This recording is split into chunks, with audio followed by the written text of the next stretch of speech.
Hi viewers, welcome to our channel. ప్రస్తుతం మనతో పాటు senior journalist Damoh Bala sir వారితో మాట్లాడదాం.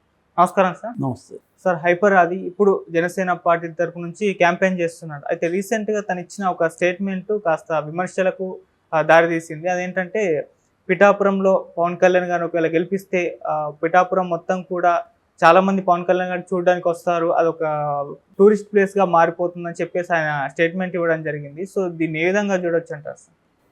నేను ఆ వీడియో చూశాను. అతను మాట్లాడింది. అతను ఏమంటున్నాడంటే, హైదరాబాద్ని చూడడానికి ప్రపంచవ్యాప్తంగా పిలిగ్రిమ్స్ టూరిస్టులు ఎలా వస్తారో అలాగా ఇక్కడ పవన్ కళ్యాణ్ గెలిపిస్తే పిఠాపురానికి కూడా పవన్ చూడడానికి ప్రపంచవ్యాప్తం నుంచి టూరిస్టులు వస్తారు, టూర్లు వేసుకొని వస్తారు. ఆ రకంగా మీకు ఇక్కడ టూరిజం డెవలప్ అవుతుంది అని చెప్పాడు. నిజానికి అతను సీరియస్గా చెప్పాడు, కానీ అతని ఇప్పటివరకు అతను వేసిన జోకులకు బెస్ట్ జోక్గా మనం చెప్పుకోవచ్చు. బెస్ట్ జోక్ ఆఫ్ ఆది, హైపర్ ఆది అంటే ఇది చెప్పొచ్చు. కానీ పాపం అదే అతను జోక్ అనుకోవట్లే. అతను జోక్ అనుకొని వేసిన వాటికంటే అతని జోక్ అనుకోకుండా సీరియస్గా మాట్లాడింది పెద్ద జోక్ అనమాట. సో జబర్దస్త్ మించిపోయిన జోక్ ఇది బాగా పాపులర్ అవుతుంది నాకు తెలిసి. ఎందుకంటే దీంట్లో అనేక కామెడీ విషయాలు ఉన్నాయి. ఒకటి, ఇక్కడికి హైదరాబాద్ ఎందుకు వస్తున్నారు? పవన్ చూడడానికి రాలేదు కదా. హైదరాబాద్లో ఎప్పుడైనా ప్రపంచవ్యాప్తంగా టూరిస్టులు పవన్ చూడడానికి వచ్చారా? రాలేదు. పవన్ అభిమానులు ఎవరన్నా ఉంటే వస్తారు. హైదరాబాద్ చూడడానికి ఇతర కారణాలు ఉన్నాయి. ఎందుకంటే ఇది హిస్టారిక్ సిటీ, 400 ఏళ్ళ చరిత్ర ఉంది, అనేక హిస్టారిక్ మోన్యుమెంట్స్ ఉన్నాయి. చార్మినారు, లేటెస్ట్గా బుద్ధ విగ్రహం, ఇంకా అనేక గోల్కొండ, రకరకాల హిస్టారిక్ ప్లేసెస్ ఉన్నాయి. ఇది అందువల్ల హైదరాబాద్ని చూడడానికి వస్తారు తప్ప పవన్ ఉన్నాడు ఇక్కడ అనేసి హైదరాబాద్ ప్రపంచంలో ఎవడికి తెలుసు పవన్ వేరే రాష్ట్రాల్లో వేరే దేశాల వాళ్ళకి ఎందుకు పవన్తో ఏం పని ఉంటుంది? సో లేదా ప్రపంచంలో ఉన్న తెలుగు వాళ్ళంతా పవన్ కోసం వస్తారా? ఇది సిల్లీ విషయం. రెండవది, పిఠాపురంలో గెలిపిస్తే పవన్ పిఠాపురంలో ఎందుకు ఉంటాడు? అతను ఇప్పుడు బాలకృష్ణని గెలిపించారు, అనంతపురంలో హిందూపూర్లో ఉంటున్నాడు. ఆ బాలకృష్ణ హైదరాబాద్లో ఉంటాడు. పవన్ కళ్యాణ్ పిఠాపురంలో ఎందుకు ఉంటాడు? ఊరికే ఏదో ఇల్లు తీసుకున్నాడు, అక్కడ స్థానికుడు కాదని విమర్శ వస్తుంది కాబట్టి ఇల్లు తీసుకున్నాడు. కానీ ఆయన అక్కడ ఎందుకు ఉంటాడు? ఇప్పుడే అక్కడ ఉండట్లేదు. ఇప్పుడే అక్కడ ఒకరోజు పోతే 4 రోజులు ఇక్కడికి వస్తున్నాడు. రెస్ట్ తీసుకోవడానికైనా అక్కడ ఉండొచ్చు కదా. ఎందుకు ఇక్కడికి వస్తున్నాడు హైదరాబాద్కి? ఆయనకు వచ్చింది ఏంటి? ఫేవర్కి అక్కడే రెస్ట్ తీసుకొని ఈవినింగ్స్ మార్నింగ్స్ ఒకరినిద్దరిని కలిస్తే ఉపయోగం ఉంటుంది తప్ప ఆయన హైదరాబాద్ వచ్చేస్తారు. ప్రత్యేక ఫ్లైట్ తీసుకొని హైదరాబాద్ వచ్చి మళ్ళీ ప్రత్యేక ఫ్లైట్లో వెళ్తున్నాడు. అంటే అర్థమేమి? ఆయనకు పిఠాపురంలో ఉండడం ఏ రకంగా ఇష్టం లేదు. రెండోది, ఇక్కడ ఆయన సినిమాలు షూట్, ఆయన ఫుల్ టైం పొలిటీషియన్ ఎప్పటికి కూడా కాదు. సినిమాలు చేసుకుంటూ ఉన్న టైంలో పాలిటిక్స్కి టైం పెడుతూ వెళ్తున్న వ్యక్తి. అంటే సగం అని చెప్పచ్చు, సగం అని కూడా చెప్పలేము. ఇప్పుడు ఎన్నికలు కాబట్టి ఆయన ఎక్కువ టైం అక్కడ స్పెండ్ చేస్తున్నాడు. మామూలుగా అయితే ఆయన వాళ్ళు చెప్తున్నట్టుగా వీకెండ్ పొలిటీషియనే. వీక్లో 1 రోజు 2 రోజులు అక్కడికి వెళ్ళి రావడం, మళ్ళీ సినిమాలు చేసుకోవడం ఆయన చేస్తున్నాడు. దీనివల్ల 2 రంగాలకి ఆయన న్యాయం చేయలేకపోతున్నాడు. సినిమాలు ఇక్కడ చాలా సినిమాలు పెండింగ్లో పడిపోయినాయి, అవి స్పీడ్గా ముందుకెళ్ళట్లేదు. అందుకని ఆయన కొత్త మెథడ్ ఏంటంటే 20 రోజుల్లో షూట్ అయిపోయే సినిమాలనే సెలెక్ట్ చేసుకోవడం. ఆ బాధ్యత త్రివిక్రమ్ శ్రీనివాస్కి అప్పగించాడు. అందుకని ఆయన బ్రో కానీ మిగతా వస్తున్న సినిమాలన్నీ కూడా ఈయన రోల్ ఎక్కువ ఉండదు, 20 రోజులు ఇస్తాడు మ్యాక్సిమం. 20 రోజుల్లో ఫినిష్ చేసుకోవాలి. అందుకని మన క్రిస్ సినిమా హరిహర వీరమల్లు ఎక్కువ రోజులు దానికి టైం కావాలి. అందుకని అది స్టార్ట్ అయ్యి 4 ఏళ్ళు అయింది, ఇప్పటివరకు దిక్కు దివానం లేదు. సో అది పరిస్థితి అనమాట. అందువల్ల పవన్ కళ్యాణ్ పిఠాపురంలో ఎందుకు ఉంటాడు అనేది నెంబర్ 1 ప్రశ్న. నెంబర్ 2, ఉంటే మాత్రం అక్కడికి ప్రపంచంతో ఎందుకు వస్తారు? అది టూరిస్ట్ ప్లేస్ ఎందుకు అయిపోతుంది అంటే, దీనివల్ల ఇటువంటి కామెడీ జోక్లు వేయడం వల్ల ఏమవుతుందంటే, సీరియస్ జోక్లు వేయడం వల్ల జనాల్లో విశ్వసనీయత, క్రెడిబిలిటీ పోతుంది. పవన్ కళ్యాణ్కి ఎందుకు ఓటేయాలంటే, ఈ కారణంతో ఓటేయమంటే ఎందుకు వేయాలి జనం? ఈ కారణం ఎవడైనా నమ్ముతాడా? పవన్ కళ్యాణ్ అక్కడ ఉంటాడని ఎవరైనా నమ్ముతారా? నెంబర్ 1. ఉంటే ప్రపంచవ్యాప్తంగా టూరిస్ట్ కోసం ఎందుకు వస్తారు అంటే, ఈ స్థాయిలో మాట్లాడుతున్నాడంటే అతని క్యాంపెయినింగ్ ఎలా ఉంటుందో మనం ఊహించుకోవచ్చు. హైపరాది ఇది నెగిటివ్ అవుతుంది. వీళ్ళు ఏంటంటే, స్క్రిప్ట్లు ఎవడో రాసిస్తే జబర్దస్త్లో టకటక అని మాట్లాడి కొంత చేస్తారు, కొంత అతనికి 1 లైనర్స్ అంటారు. 1 లైనర్స్లో అతను పులి, సింహము, పులి అన్నీ చేయగలడు. అది స్పాంటానిక్ చేయగలడు.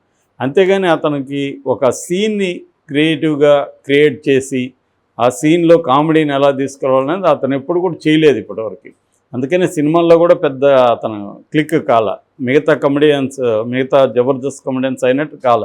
ఎందుకంటే ఇతను బేసిక్గా యాక్టింగ్ రాదు, ఇతనికి డైలాగులు పట్టుకొని చేయగలడు. డైలాగ్ ఉండడం వల్ల కమెడియన్ అవ్వరు. ఇప్పుడు బ్రహ్మానందం లాంటి వాళ్ళు డైలాగ్ లేకుండా కూడా కామెడీ చేయగలరు. వాళ్ళు మౌనంగా చేయమన్నా బ్రహ్మానందం, సింగులు, ఆలి వీళ్ళందరూ నీకు అసలు డైలాగులే లేదు నవ్వించరంటే నవ్వించగలరు. అది కామెడియన్ అంటే అది చేయాలి. డైలాగ్ మీద ఆధారపడిన కామెడియన్ ఎప్పుడు కూడా సర్వైవ్ కాలేడు. సో ఇదే అనమాట. ఇతనికి వదిలేస్తే ఎలా ఉంటుంది, స్క్రిప్ట్ ఇవ్వకుండా ఏం మాట్లాడాలి. సో పవన్ కళ్యాణ్ పరిస్థితి ఏంటంటే విచిత్రం ఏంటంటే, వాళ్ళ ఇంట్లోనే డజన్ మంది హీరోలు ఉన్నారు. పవన్ కళ్యాణ్ ఇంట్లో హీరోలు, హీరోయిన్ కూడా ఆమె నిహారికని కలుపుకుంటే వాళ్ళు ఉన్నారు. వాళ్ళల్లో ఒక్కడు పోయి అక్కడ ప్రచారం చేయట్లే. ఎందుకు చేయట్లేదని తెలియదు. చిరంజీవి గారు మొన్న 5 కోట్లు ఇచ్చారు, ఆయన ప్రచారం చేస్తాడా? కనీసం ఇక్కడి నుంచి అన్నా మా ఓడినన్నా గెలిపించానని ఏమన్నా ఇస్తాడా? అది కూడా ఇప్పటివరకు లేదు.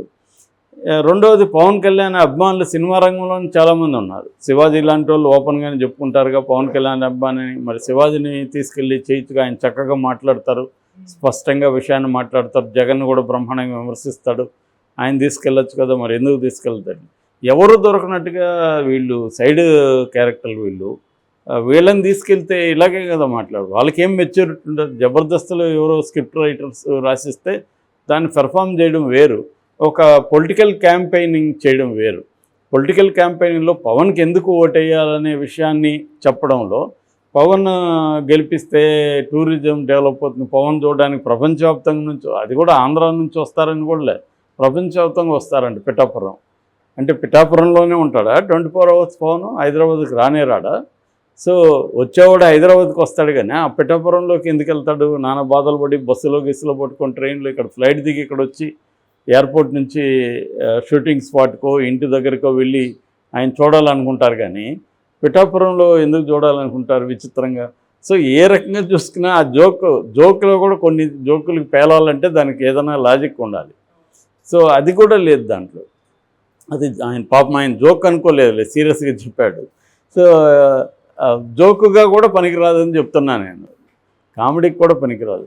సో అటువంటి మరి ఎందుకు ఆయన జబర్దస్త్ వాళ్ళ మీద వాళ్ళ పేర్లే చెప్తున్నారు. ఆయన స్టార్ క్యాంపెయినర్లు ఎవరంటే జానీ మాస్టరు, తర్వాత సాగర్ అనే ఒక పేరు వచ్చింది, హైపరాది, ఇంకెవరు ఉన్నారు నాకు గుర్తులేదు. మొత్తానికి అన్నోన్ పీపులే ఉన్నారు. ఈ హైపరాది మామూలుగానే ఏం మాట్లాడినా తను ఏం మాట్లాడుతుంటాడు, పొగడ్డం తప్ప అతనికి వేరే చేత వస్తుందని నేను అనుకోలేదు. ఎందుకంటే చాలా వాటిలో పొగడ్డమే అతను చేస్తుంటాడు. అది అందరూ సినిమా రంగంలో ఒకరినొకడు పొగుడుకోవడం అనేది వెరీ వెరీ కామన్. మనం కొన్ని ఫంక్షన్లు చూస్తే పొగడ్తలలో వీళ్ళకి పిహెచ్డీలు ఇవ్వచ్చు, అలాగా పొగుడుకుంటుంటారు ఒకరినొకరు. అంత తప్ప ఒక క్రిటికల్ అనాలిసిస్ అనేది ఎక్కడ ఉండదు. అందుకనే వాళ్ళకి ఎవరైనా విమర్శకులు క్రిటికల్ అనాలిసిస్ వాళ్ళ సినిమాలు చేస్తే వాళ్ళకి నచ్చదు అన్నమాట, వాళ్ళు చాలా హర్ట్ అవుతారు. సో ఇప్పుడు పవన్ కళ్యాణ్ పరిస్థితి ఏంటంటే, ఆయనకి ఎవరు సినిమా వాళ్ళు వచ్చి, ఆయనేమో చంద్రబాబు స్టార్ క్యాంపెయినర్, పవన్ కళ్యాణ్కి ఏమో ఎవరు స్టార్ క్యాంపెయినర్ లేదు. మరి ఆయన స్టార్ క్యాంపెయినర్ కదా, ఆయనకి ఎందుకు అంటారేమో. ఆయనకి ఎందుకు అనుకుంటే మరి హైపరాది వీళ్ళని సైడ్ యాక్టర్లని, అంటే పవన్ కళ్యాణ్ సినిమాల్లో హీరోగా ఉంటే సైడ్ యాక్టర్లు ఉన్నట్టుగా ఇక్కడ కూడా సైడ్ యాక్టర్లను పెట్టుకున్నాడా అనే డౌట్ వస్తుంది. మరి ఆ సైడ్ యాక్టర్లు పెట్టుకున్నప్పుడు సైడ్ యాక్టర్లకి సొంత అభిప్రాయాలు ఉండకూడదు కదా, పవన్ని చింజక్ అనే వాళ్ళే కదా కావాలి, అదే చేస్తారు వీళ్ళు. సో వీళ్ళు ఇండిపెండెంట్గా మాట్లాడే పరిస్థితి లేదు. ఈయనకి రాజకీయ జ్ఞానం అనేది శూన్యం అనేది తెలుస్తుంది ఈ డైలాగ్ ద్వారా. హైపరాదికి అతను ఓటు ఎందుకు వేయాలనే దానికి ఈ కారణం చెప్తున్నాడంటే టూరిస్ట్ ప్లేస్ అవుతుందని.